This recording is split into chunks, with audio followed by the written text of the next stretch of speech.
But yeah, what I was saying before the video cut off is be very mindful of what you're doing because there's a reason for it, right? When I started realizing those symbols and why I was doing them, I started doing different symbols.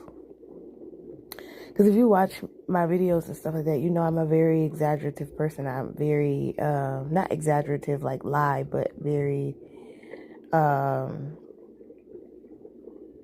talk with my hands. I make all the faces you could possibly think about making. Like I'm a very expressive, that's the word I was looking for.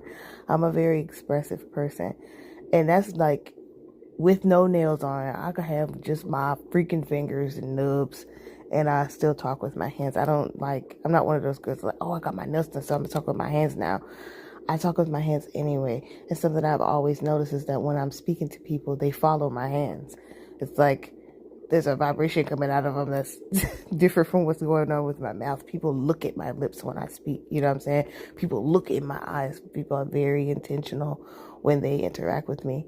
But I just realized that my hands and my mouth and my eyes are accessories to my vessel. And so therefore I use them in that same way.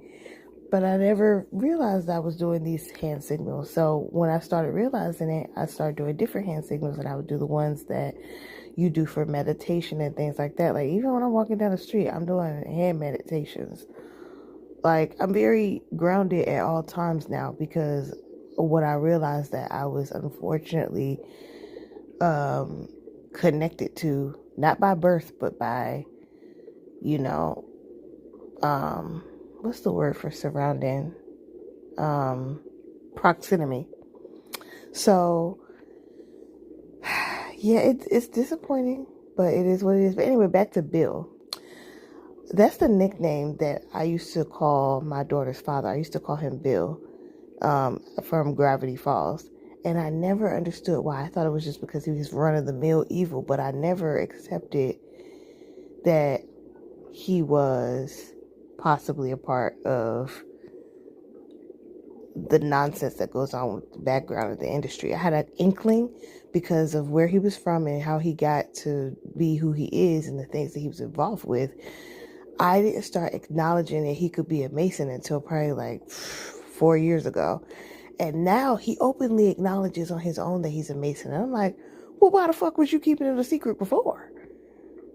Well, you was attacking me in the background and I didn't know it was a secret. Now I know it, and now you're saying it all out loud. You love Jesus and the Masons? Get the fuck out of here, nigga. Ugh. Double-minded homosexual.